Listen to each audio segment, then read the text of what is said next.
Hola a todos, soy Ismael García. Bienvenidos a la Plaza de Economía Digital. Esta semana estoy con Carlos Laró. Carlos, bien conectado al Centro de Noticias de Economía Digital en Madrid. ¿Qué tal? Xavier Brudasala, querríamos estar todos contigo, pero bueno, no puede ser. ¿Cómo estás, Xavier? Bueno, yo estoy con vosotros. Para nuestros oyentes que no están conectados a YouTube y por tanto solo escuchan, Xavier está en un entorno maravilloso en el Delta de Lebra. Y aquí en Madrid conmigo, solidariamente, Alejandro Ramírez, director de la revista Inversión. Alejandro, bienvenido. Gracias, Ismael. ¿Qué tal? Estamos en la semana en la que la Fiscalía investiga a la alcaldesa de Barcelona por presuntos pagos a organizaciones cercanas. Bueno, presuntos no, de hecho son pagos. Lo que se cuestiona, lo que se investiga es si estaban justificados, debidamente justificados o no, porque fueron a parar, según sospecha la Fiscalía Anticorrupción, a organizaciones cercanas a Barcelona en Comú por estudios sobre el papel sobre África y América. Estudios, pues me los he apuntado y voy a leer literalmente para ser exactos. Estudios sobre el fortalecimiento de capacidades organizativas e incidencia en la Tolda en Quito, en Perú, como sabéis. También para el fortalecimiento de capacidades en la provincia de Inhambane, en Mozambique. Y seguimos en Maputo, allí sobre fortalecimiento de capacidades en compost y educación ambiental. Bien, el debate para mí no está en si Colau está o no imputada. Eso hay otros foros de los que se está hablando y discutiendo esta semana y que seguro que lo hacen mejor que nosotros. Aunque es evidente que creo que la catadura moral y la coherencia de sus valores quedan totalmente retratadas, como también quedaron retratados Pedro Sánchez y sus ministros a los 5 minutos de llegar a la Moncloa. Alejandro, Carlos, Xavier, si recordáis, venían todos a limpiar la política, ¿no? El debate sobre Colau, al menos para mí, tampoco está en si la ayuda exterior debe existir o no. Y donde creo que sí está el debate, en este caso, donde me gustaría que entráramos en el episodio de hoy de La Plaza, es en los ámbitos competenciales y en el solapamiento institucional, sobre el uso apropiado del erario, en el sentido y la fiscalización de las ayudas que se puedan vehicular. Por tanto, el debate va sobre déficit. Por tanto, el debate va sobre deuda. Y por tanto, el debate va sobre la estructura y eficiencia del Estado. Y si me apretáis vosotros tres, que no sé si me apretaréis mucho o no, el debate incluso va sobre financiación de partidos. Hay para mí una frase recurrente que llevo años escribiendo y ya decíamos, ya acuñamos en La Plaza en el 2010 con la primera crisis, con la gran crisis después de la caída de Lehman Brothers, que es que el sector privado paga al público. El sector privado paga al público. Y eso nunca lo podemos olvidar. Nunca lo podemos olvidar. El sector público no se financia por sí solo, saca los recursos, drena los recursos del sector privado. Y creo que estas acciones, estas microacciones, si queréis, como las que se están investigando en Barcelona, acaban sumando y acaban convirtiendo al Estado en una cuestión sumamente ineficiente y a un monstruo que difícilmente el sector privado podrá pagar en algún momento. Este es el contexto en el que creo, estos son los debates que subyacen en los que creo que subyace la imputación de la alcaldesa de Barcelona. Así que si os parece bien, empezamos el análisis. Pues he puesto unos puntos de debate sobre la mesa. Xavier, Alejandro, Carlos, no sé si los compartís o si queréis nos centramos en Barcelona en Comú. Una consideración general que creo que sirve para completar este marco excelente que has hecho, Ismael, que es sobre la consideración moral. Para unas izquierdas, digamos las más moderadas, ya saben que el mal o algo del mal también anida como el yin y el yang dentro del yin. Pero hay otras izquierdas que parten de la consideración moral de que las obras de los ángeles son angelicales y las obras de los diablos son diabólicas. Y por lo tanto no es aquello que tráigalo el diablo si me parece... No. Entonces, este grupo humano, digamos, más que partido, es una concepción ya, un apriorismo inmóvil, es decir, yo pertenezco a un sector de la humanidad, de la sociedad, de tal, que está formado por individuos ejemplares, individuos angelicales, de los cuales no puede salir jamás una acción ni siquiera criticable, no condenable, sino ni siquiera criticable. Y entonces, y de los demás, bueno, hay algunos que son, digamos, como un intermedio, y luego al final del todo están los que solo son diablos en la tierra y en forma humana, ¿no? Y por lo tanto, ¿para qué sirven los códigos éticos? Los nuestros sirven para dar ejemplo a los demás, no porque nosotros seamos capaces de hacer algo malo y por lo tanto de aplicarnos nuestro propio código ético, sino que hacemos un código ético muy extremo, muy riguroso, para tirar de los códigos éticos de los demás a ser también rigurosos, y ellos sí, que como pueden hacer algo malo, se lo van a aplicar, pero nosotros no, porque somos incapaces, como los ángeles son incapaces de pecar y de ir contra los principios del gran principio creador. Estamos hablando, entiendo, Xavi, estabas retratando, te interpreto, la supuesta superioridad moral de la izquierda, ¿no? Entiendo. En todo caso, para ellos no es supuesta, para ellos es algo... Deja que los observadores pongamos el supuesta por delante. Y se debe edificar el futuro entero de la humanidad, si es que hay futuro para la humanidad. Alejandro, Carlos, sí. No, sí es verdad que ahondando en el análisis que ha hecho Xavi, es cierto que esa higiene democrática que iban a traer los nuevos líderes políticos pues ha quedado prácticamente en nada. Al principio apuntabas el caso de Pedro Sánchez, que quiso aplicarlo, a él no, a sus ministros, porque claro, venía de una moción de censura, el caso Gürtel y tal, esto hay que cambiarlo, y después de destituir a 3 o 4 ministros, no me acuerdo ya, paró porque veía que se iba a quedar sin ninguno, que todos al final tenían un muerto guardado en el armario. Y él no se aplicó después en temas como su tesis doctoral, presunto plagio, el libro que sacó sin citar a nadie y copiando párrafos enteros, y al final eso lo ha dejado completamente aparcado. Y como decía Xavi, aquí también se da una circunstancia muy curiosa. Resulta que tienen unos códigos éticos que le exige dimitir si están imputados, como sería el caso de Ada Colau, que no lo hace, que se lo salta, pero si los adversarios y los rivales políticos caen en su misma situación, son los primeros que se lanzan como llenas para que dejen el cargo. O sea, que no se aplican lo suyo y quieren aplicar lo suyo a los ajenos. Es que es una situación completamente inadmisible. Y creo que has planteado ahí muchos temas de debate interesantes. A mí el primero, o el segundo, después de este primero, es el ver el alcance de estas ayudas, de dónde llegan las competencias de los ayuntamientos.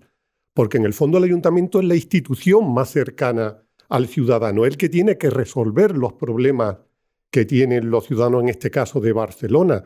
El plantear proyectos pues en Quito o en África, todos somos muy solidarios, y bueno, pero creo que hay otros organismos dentro de la estructura del Estado que ya se dedican a esto. No sé de verdad qué pinta un ayuntamiento planificando y pagando por este tipo de proyectos. He querido poner esto, lo que he llamado, si no me falla la memoria, duplicidad institucional y competencial, porque no es que solo el Ayuntamiento de Barcelona esté en Mozambique ayudando a adquirir valores o competencias sobre el compost, es que tenemos al Ayuntamiento de Barcelona, y me juego algo, y perdón que no tenga el dato, pero me juego algo a que el Consejo Comarcal, el área metropolitana, la Generalitat de Cataluña, y así vamos llegando hasta el Ministerio de Exteriores, que supuestamente es donde debería estar coordinada toda la ayuda exterior, cada uno con sus programas y con sus cosas. Carlos, quiero meterte en el debate. No sé si estás de acuerdo o no en que el Ayuntamiento de Barcelona debería ayudar a los de Mozambique con el compost. ¿Cuál es tu análisis? Mi respuesta rápida a esa última pregunta es, por supuesto que no, y luego volveré sobre el asunto que estaba tratando ahora también Alejandro, sobre cuáles definitivas son las misiones de un ayuntamiento y las responsabilidades que tiene y cuáles no. Pero al hilo de que lo que habéis hablado los tres, al final lo que estáis describiendo, desgraciadamente para nosotros, es el estado de la política en España. Es decir, un doble rasero permanente en función de la posición en que se esté en cada momento, en definitiva una sensación de que si yo lo hago vale, si lo hace el otro pues lo tengo que censurar, y eso funciona en todas las direcciones, y conecta con algo que suelo insistir, ¿no? Es sobre el débil respeto que tenemos culturalmente en este país en general, hacia las normas, hacia la legalidad, hacia o sea, yo, en definitiva, la moralidad en la vida pública me parece importante, pero la moralidad, como su nombre indica, es una categoría moral. Yo prefiero mucho más una categoría política, administrativa y legal, es decir, hay una ley, hay una forma de hacer las cosas y se debe cumplir, porque, como tú bien decías, las administraciones públicas están administrando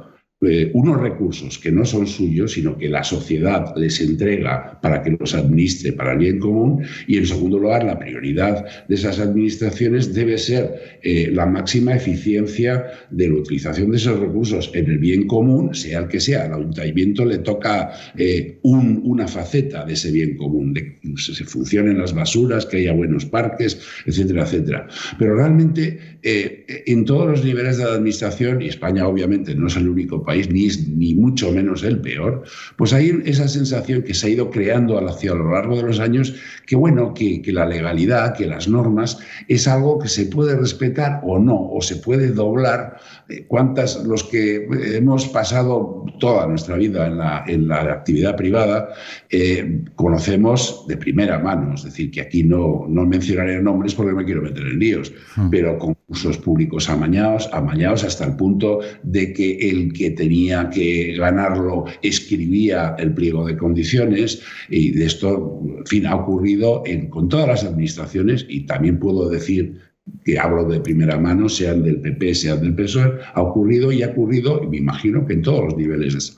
Y eso, al final, obedece a una debilidad institucional, a la no aplicación y a un elemento cultural, que en la vida pública se tiene que ser todo lo honesto posible, y que por tanto se tienen que expurgar las personas que no cumplen con esa honestidad o esa legalidad. Y eso no ocurre. Por lo tanto, el asunto de Colau, del que conozco pocos detalles, con lo cual no quiero juzgar demasiado, me parece que pertenece a ese ámbito.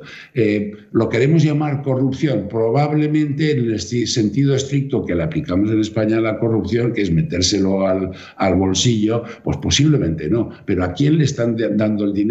¿Para qué? ¿Con qué finalidad? ¿Cómo repercute eso en la vida de los ciudadanos? Todo eso es una especie de corrupción de baja intensidad, por no hablar de clientelismo, porque habría que ver a quién benefician esos contratos, etcétera, etcétera. Y lo vemos pues, frecuentemente. Laura Borràs, antes de ser presidenta del Parlamento, no sé cuál es su situación procesal, no sé si está procesada, imputada, en definitiva, pues lo mismo, asignar a dedo con contratos amañados a una persona cercana a ella unos contratos de publicidad, y eso ha sido objeto de atención de cierto escándalo. Por ahí quería yo... En Madrid tenemos el caso sangrante de la Oficina del Español, por el amor de Dios. Si por lo menos tengamos un poco de creatividad a la hora de colar estas cosas. Con lo cual, o sea, no estoy intentando levantar un poco el pie sobre la responsabilidad que tenga Colau, pero realmente me parece que es necesario elevarlo a esa otra categoría sobre la calidad de la vida pública y de la función pública en España. Xavier. Pero cada vez que sale algo hay que ir a por ello, digamos, ¿no? Porque si no, después vamos... que tienes toda la razón, pero si vamos demasiado a bulto no vamos a arreglar nada, ¿no? Y ahora tenemos algo concreto. Bueno, retrocede un poco, por ejemplo, el tema de los sueldazos sin trabajar en los últimos años antes de jubilación de letrados y personal del Parlamento de Cataluña. Bueno, esto es un escándalo que solo se puede hacer a partir de una degradación moral compartida, es decir, de una burla sobre el dinero de los demás, porque claro, el dinero como no es suyo, y da igual, porque que venga de gente que somos toda la sociedad, que hacemos todos un sacrificio, esto da igual, ¿no? Lo importante es la pequeña cosa, que estos funcionarios pues no sean muy amigos, no sean muy favorables, etcétera, etcétera, y no enfrentarnos a ellos. Bueno, esto es una cuestión, digamos, ya de una degradación, de unos niveles de degradación muy importantes y muy compartidos en toda la esfera política. La otra es, si tú estás, como hacen los comuns, pidiendo que la Núria Marín, presidenta de la Diputación, dimita porque está imputada no sé qué, no sé cuántos por el tema de los deportes en el Hospitalet, donde la alcaldesa, etcétera, etcétera.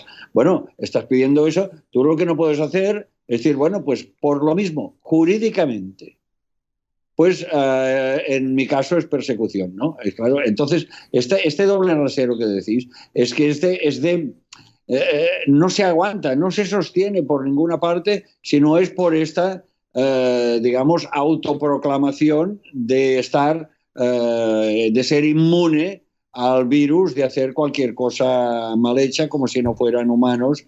Y acabo esta intervención con una cita que me parece de las más importantes de Montaigne, y que yo siempre procuro tenerlo en la cabeza desde relativamente joven, que es decir, ellos pretenden elevarse como ángeles y acaban rebatiéndose por suelo y desesperándose como diablos, ¿no? Es decir, la humanidad es lo que es, y ejemplares, gente ejemplar la hay. Grupos humanos ejemplares, creo que en ningún ámbito no los hay. Y nos conviene también hacer mucho hincapié en esto. No.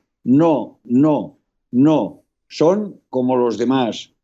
O, en todo caso, mejores seguro que no. Y cualquier cosa que se proclamen mejores es que hay que intentar atajarlo, porque no iremos bien. Carlos tiene el turno de palabra pedido. No sé si quieres intervenir ya, Carlos. Sí, un apunte adicional. Yo tengo curiosidad, al hilo de lo que estamos hablando sobre la fortaleza de las instituciones, su recto funcionamiento, etcétera, etcétera.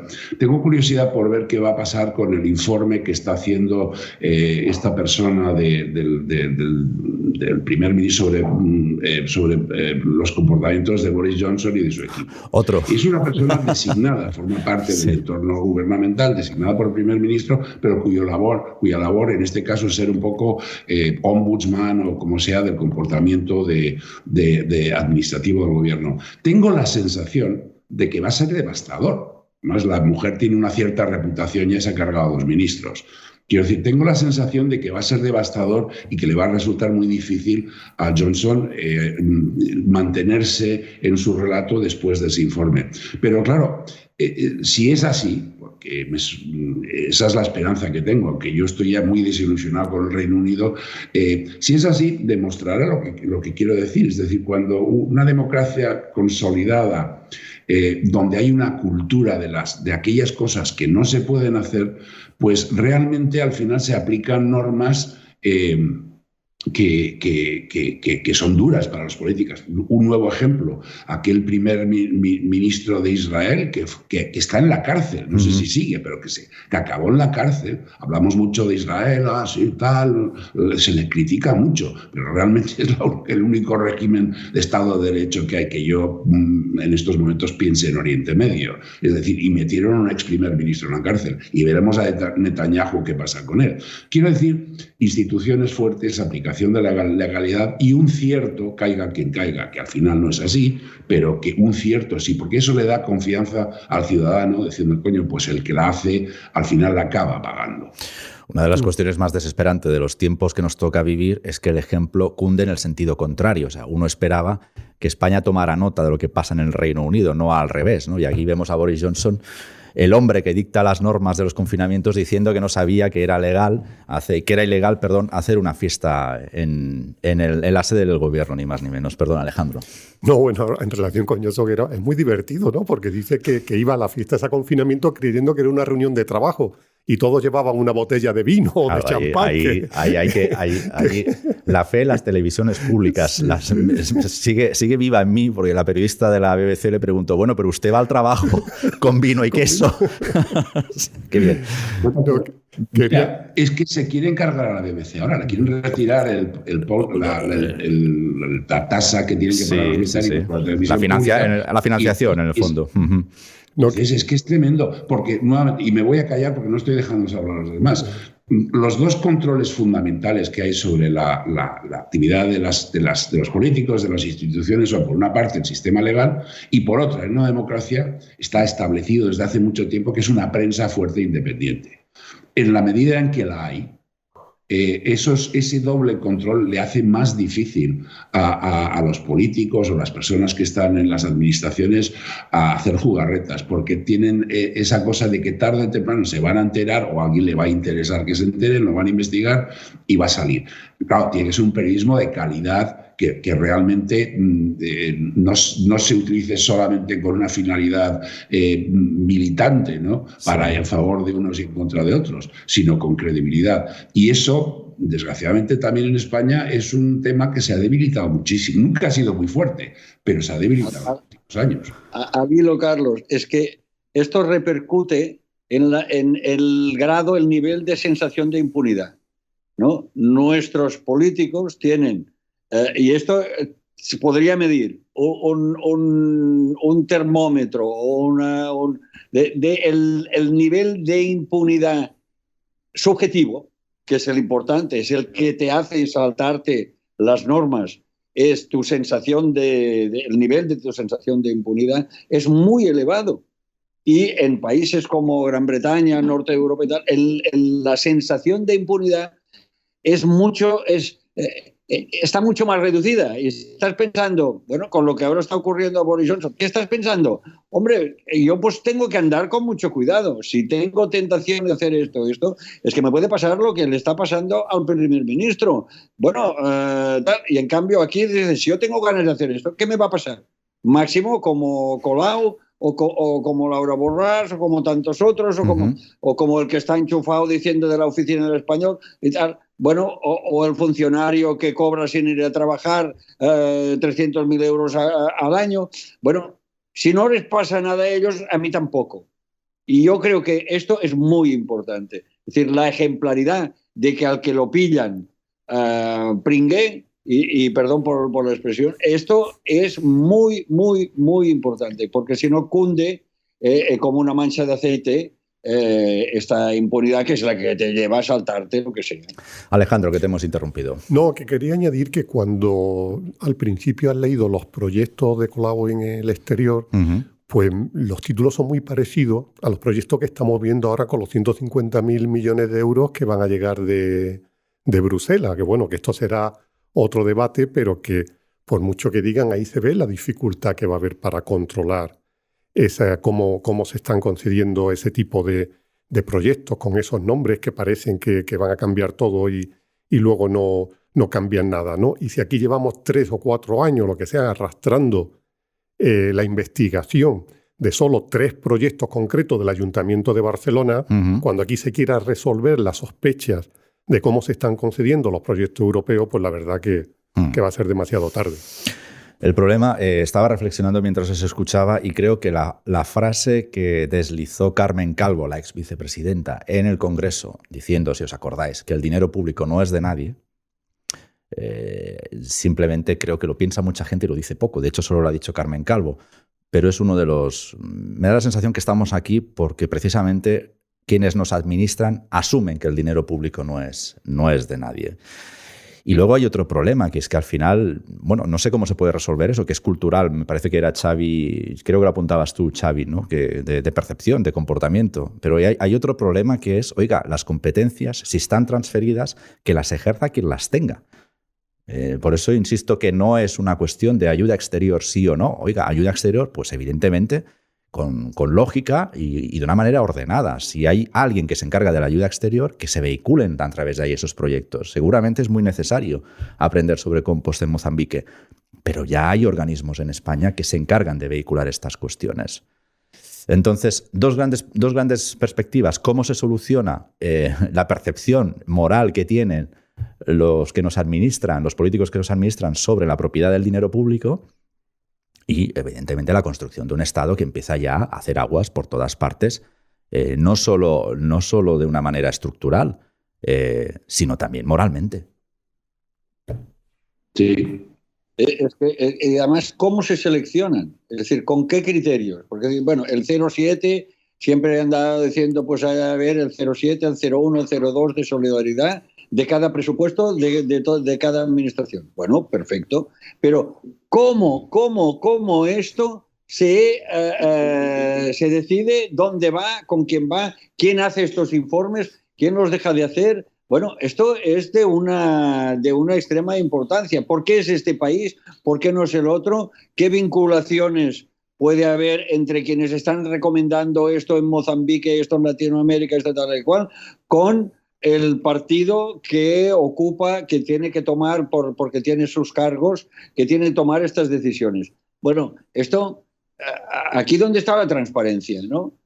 ¿Cuántos implicados hay aquí que están en el entorno del poder de los comuns? No lo sabemos, pero no huele nada bien. Carlos, la última reflexión sobre el tema, si te parece. Sí, rápidamente. No, es que al hilo de esto último, a mí, en principio, hombre, decía antes que los ayuntamientos tienen que dedicar la mayoría de su esfuerzo económico y de todo tipo a las necesidades de su ciudad, de su municipio, etcétera, etcétera.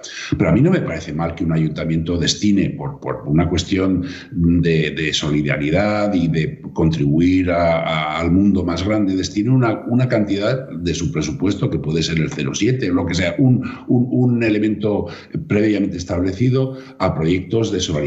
Y después, esto es como cuando a un cliente, los que nos dedicábamos a esto, pues le recomendabas cómo gastar de forma adecuada y útil su dinero de patrocinio. Porque al presidente de una compañía le guste al golf, no significa que el golf sea un buen patrocinio para esa compañía, si se dedica a hacer algo cuyo público objetivo no tiene nada que ver con el golf. Entonces, hay que definir. Bueno, ese presupuesto lo vamos a destinar a este tipo de proyectos y además vamos a evaluar cualquier propuesta que haya en ese sentido dentro de este criterio. Igual resulta que la ciudad de Barcelona pues quiere financiar algo relacionado con el tema digital, etcétera, etcétera, con el acceso digital y cosas por el estilo. No me parecería mal siempre que se mantenga dentro de unos límites razonables, ¿no? Pero claro, tiene que haber criterios objetivos que se debatan en el pleno del ayuntamiento y se acuerden, vale, esto es lo que vamos a hacer, y luego un seguimiento en qué se ha gastado el dinero y con quién. En Estados Unidos lo resolverían con una agencia mediante la que el ayuntamiento de turno cedería la parte presupuestaria que correspondiera a ayuda exterior, y sería allí donde se debatirían, también evidentemente con las sensibilidades de cada donante, qué proyectos se subvencionan y el seguimiento. Pero bueno, aquí ya sabéis que les tenemos a las agencias cierto repelús. Si os parece, avanzamos, nos movemos de tema. ¿Os apetece? Venga, tira para adelante. Porque a mí sí, porque fijaos que lo único que tenía que hacer Pedro Sánchez y Yolanda Díaz era el paripé. El paripé de aprobar una reforma laboral para aspirar a unos fondos, en este caso, que son necesarios y que provienen de Bruselas. Pero para hacer el paripé, la que están liando con la reforma laboral, Alejandro, que tú te lo sabes mejor. Sí, porque al final se ha entrado en un episodio bochornoso de cara a su aprobación que todavía no sabemos cómo va a terminar. Bueno, yo el escenario que contemplo es el de aprobación, no veo que haya marcha atrás. Ahora, los jugadores que intervengan y que den el visto bueno va a ser otra cosa. Puede resultar llamativo, curioso y no sé qué efecto va a tener, sobre todo en Yolanda Díaz, porque es muy posible que la aprobación cuente con el respaldo de Ciudadanos, ¿no? Entonces, ¿cómo va a vender a su clientela, a su partido, a sus votantes, el que esa reforma electoral que vendió como una maravilla al final sea aprobada por Ciudadanos? La verdad que ahí va a entrar en un callejón sin salida. Y se están dando circunstancias, yo creo que la posición RC y de Bildu es lógica. Ellos no querían esta reforma laboral, lo dijeron desde el principio. Es verdad que el gobierno y Yolanda Díaz crearon una expectativa que no se ha cumplido porque Bruselas quería que se aprobara con toda la participación de los agentes sociales y al final se encuentran con que no pueden recibir el apoyo de su socio, de la mayoría que aprueba las medidas que suele proponer el gobierno. Y esto es verdad que sí puede abrir una nueva etapa en esta fase final de la legislatura, si como se espera PNV y RC, Bildu y RC se descuelgan de este acuerdo, puede resquebrajar esa mayoría y puede abrirse una etapa muy, muy distinta en lo que queda de gobierno. Y también se están viendo unas cosas rarísimas. Le están pidiendo a la COE que intervenga como componedor de todo esto, que sea ellos quien contacte con los partidos afines para que den el voto a la reforma laboral. La verdad que es difícil aquí encontrar una ley, un proyecto o algo de esto que salga con tranquilidad, que salga de una manera normal. Al final todo acaba en un barullo y en un movimiento que parece imposible que salga adelante. Con la ley de alquiler ha pasado lo mismo. Aquí no se aprueba nada porque al final todos los procesos son tan embarullados que acaban saltando por los aires. Y Alejandro, ¿ves a la COE saliéndose del pacto previo o también está haciendo el paipe ahora? Bueno, yo creo que la COE ha fijado muy bien la línea. Lo que han aprobado en la negociación es lo que quiere que quede en el texto final. Y se saldría si había alguna modificación, porque entre otras cosas lo que pide cambiar el resto de los que apoyan hasta ahora a Pedro Sánchez es una línea roja muy grande. Eso sí es derogar completamente la reforma laboral, porque quieren volver a la indemnización de 45 días, el salario de tramitación, controlar los ERTE. Sería la derogación total y la COE no va a pasar por ahí. En caso de que se produzca esa modificación, no veo yo a la COE firmando este acuerdo, porque aparte es que sería una tomadura de pelo, que todo lo que han negociado lo tiren a la basura y ahora plasmen lo que piden otros grupos políticos. Xavi, Carlos, os pregunto, si llega el caso, y vamos a hacer un ejercicio de ciencia ficción política, si llega el caso, que sabéis que me gustan, insisto, si llega el caso, ¿a quién sacrificará antes Pedro Sánchez? ¿A la COE o a Yolanda Díaz? A Yolanda. Carlos, ¿Estás de acuerdo, Carlos? Carlos, manifiéstese. Estoy de acuerdo. Lo que ocurre es que va a tener que aguantar. Yolanda Díaz, como ya en alguna plaza anterior mencionamos y concretamente dije yo, Yolanda Díaz es una persona que tiene unos instintos políticos desarrolladísimos que le permiten pues, cambiar de tonalidad con bastante facilidad. Entonces, yo no excluyo que al final ella encuentre la manera de aceptar los votos de Ciudadanos, que por otra parte es una cuestión que dices, es que negarse a que sea así, al final es negarle a los votantes que en su día votaron a Ciudadanos y que les colocaron ahí con sus 10 diputados la posibilidad de intervenir en la vida pública. A mí me parece, desde el punto de vista democrático, me parece que eso hace agujeros. Pero yo a Yolanda Díaz le doy la capacidad de poder llegar a cuadrar ese círculo. A otra gente dentro de Podemos no. O sea, que el efecto que eso podría tener dentro de Podemos habría que verlo. Yo estoy con Alejandro, creo que al final se aprobará porque realmente la opción no es buena para prácticamente nadie, excepto aquellos grupos que cuanto peor es la situación, pues mejor es para ellos, ¿no? Pero también estoy de acuerdo que, llegado el caso, el animal sacrificial sería, metafóricamente sería Yolanda Díaz. Lo que pasa es que eso tampoco sé si para ella sería bueno o malo. Igual resulta que no sería tan malo. Vete a saber. Xavi, adelante. Bueno, yo en este sentido también quisiera añadir que hay si lo que aprueba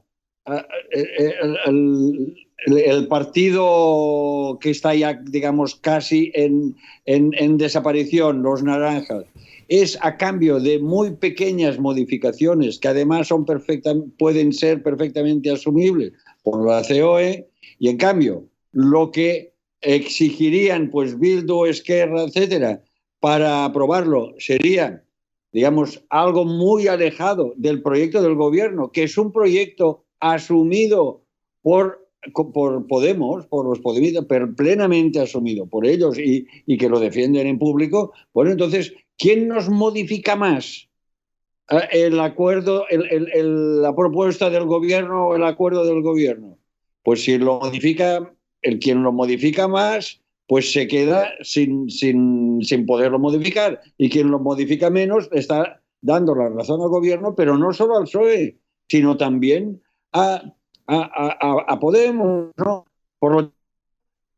En buena lógica tendrían que decir, bueno, pues mira, que nos vote quien menos modificaciones nos introduzca. Pero no es así. ¿Por qué?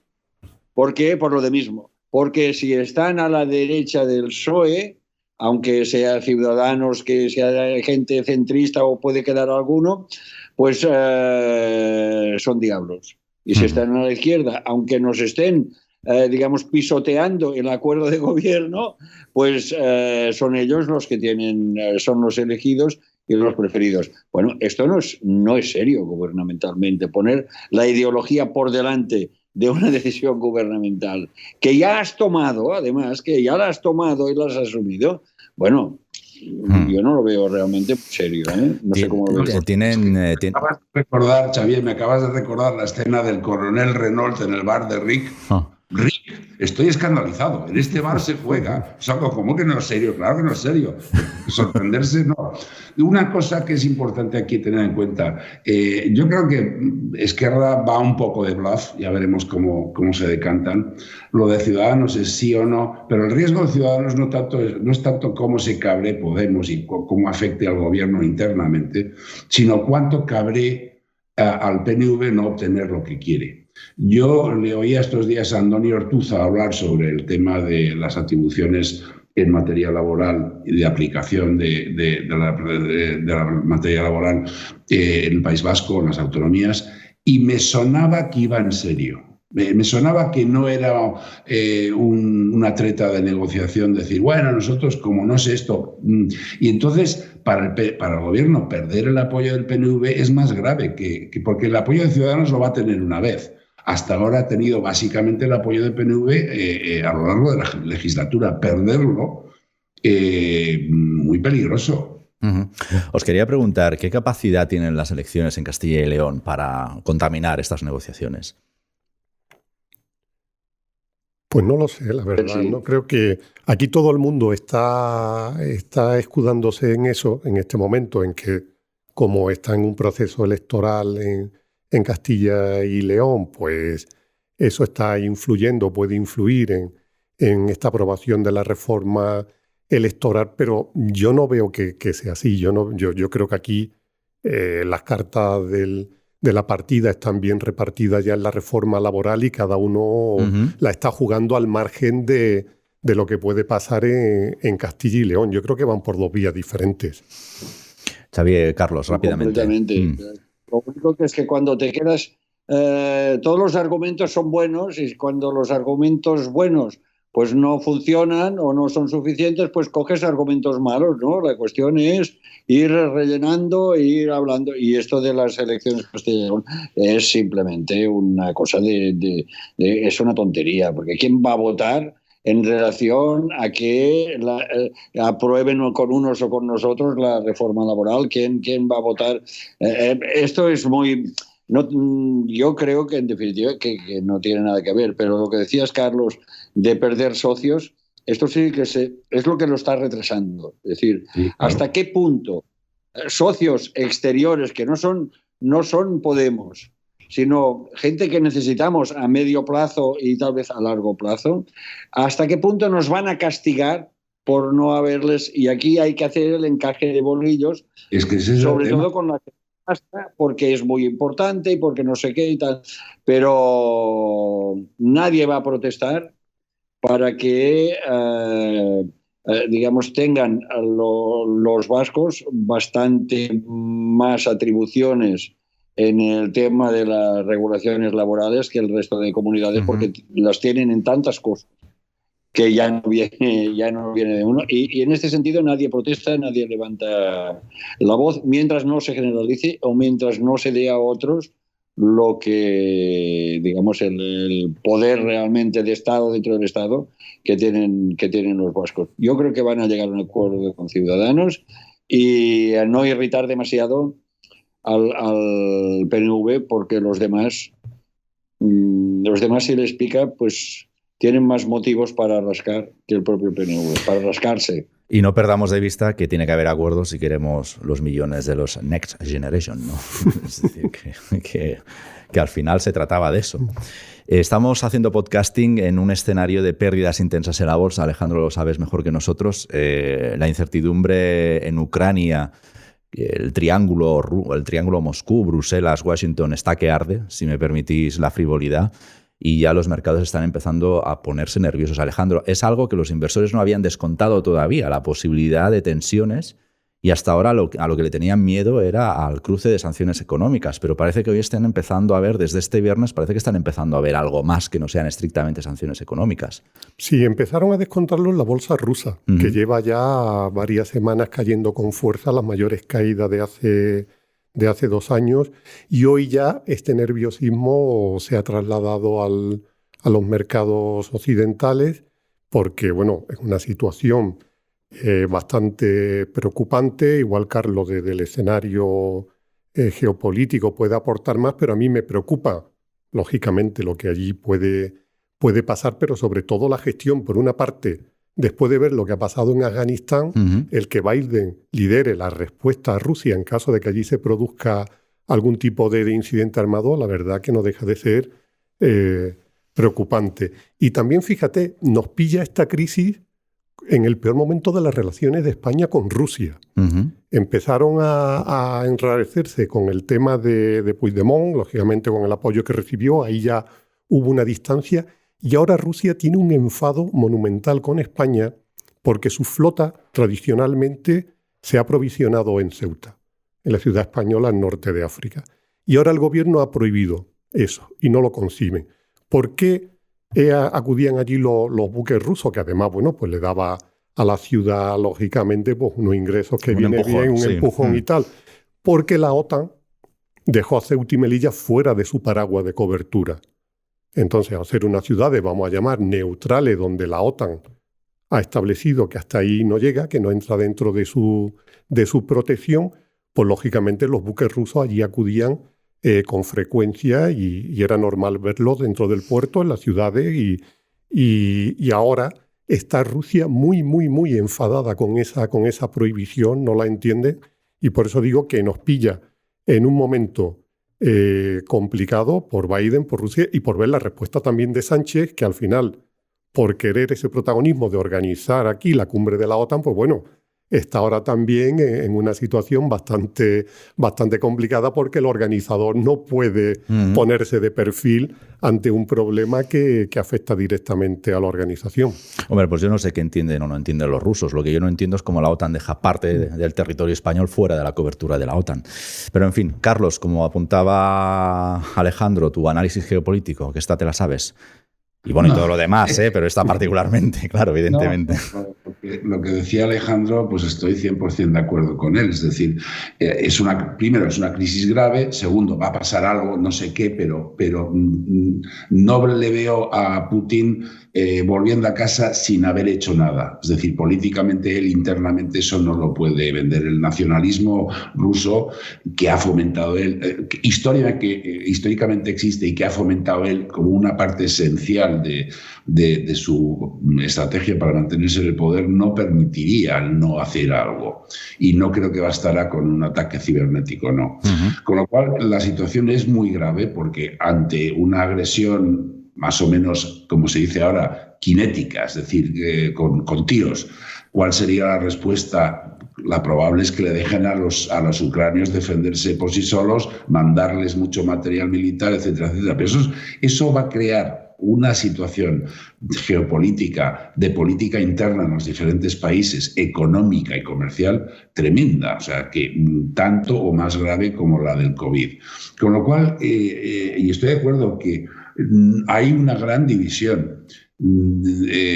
de detalle en los países aliados. Estados Unidos con relación a la Unión Europea. La Unión Europea ha estado más o menos no invitada a la mesa en la que se ha estado tratando este tema hasta ahora, hasta hace un día o dos. Es decir, Blinken ha hablado unilateralmente con Alemania, con Francia, incluso con España, hace un par de días que estuvo Álvarez en Washington, pero no, y con la Unión Europea habla, pues telefonea a Van der Leyen, pero no de una manera institucional, con lo cual se revela de nuevo la debilidad de la Unión, la debilidad política de la Unión, y eso también revela que la respuesta que podría dar Europa, los aliados occidentales, por llamarlo de alguna manera, pues también probablemente no sería unánime. Y cualquier falta de unanimidad y de acuerdo total entre los países de la Unión Europea y de la OTAN es una victoria para Putin. De forma que yo le veo mal pronóstico a este tema. No sé si no estoy tan seguro que vaya a llegar a una intervención abierta y masiva, pero tal. Y luego el liderazgo de Estados Unidos, desgraciadamente, porque yo tenía muchas esperanzas en Biden, a mí me ha decepcionado muchísimo. Y solo lleva un año, aunque parece que son 4. Pero me parece que Europa no esté como tal es una ventaja. Por lo mismo que tú dices, porque Europa no tiene un criterio único y tampoco tiene el paraguas nuclear y tampoco es el gran gental. Pero le conviene mucho a Europa que Estados Unidos sea quien se pone delante de Putin. Porque si se pusiera Europa delante de Putin, Putin sería mucho más valiente y muchísimo más peligroso. Porque lo que teme Putin no es Europa, teme a los Estados Unidos. Y lo único que le mantiene quieto es su temor a los Estados Unidos. Por lo tanto, a todos los europeos nos conviene estar detrás de la bandera del tío Sam. Y todo lo que el tío Sam no consiga frenar, mucho menos conseguiríamos frenar nosotros. Dicho esto, veremos hasta dónde llega, si es alguna victoria simbólica, si no. Pero yo creo que una escalada militar a nosotros nos haría muchísimo daño. Pero pondría a Rusia en una situación... Pensemos que Rusia tiene, incluso con todas sus commodities, todo el gas, el petróleo, todo lo que está vendiendo, que es de lo que se alimenta, tiene el PIB de Italia. Uh-huh. No tiene más. Es decir, que es un país con un gran músculo militar, pero detrás el país no tiene fuerza, no tiene potencia que esto lo aguante y lo resista, ¿no? Y es lo que tapa Putin con sus machadas y su tal. Pero estoy también de acuerdo contigo, Carlos, que lo que no puede es volver completamente de vacío. Y vamos a ver, pero tampoco se puede arriesgar a que le suspendan la cotización del rublo en el mundo, que es lo que están diciendo los norteamericanos que van a hacer. Es decir, todas las transacciones con rublos bloqueadas. Dificulte las transacciones financieras, centenares de miles de transacciones financieras todos los días de las empresas rusas. Eso sería un problema muy gordo. Nosotros sufriríamos, pero allí había hambre a los 2 días por la calle. Uh-huh. Vamos a ver. La ventaja del análisis de Xavier es que los europeos tenemos mucha práctica situándonos detrás de la bandera del tío Sam. Así que supongo que lo sabremos hacer esta vez, Xavier, también. Mucha práctica, pero también mucha práctica en protestar de ponernos detrás de la bandera. Bueno, yo de verdad, lo único.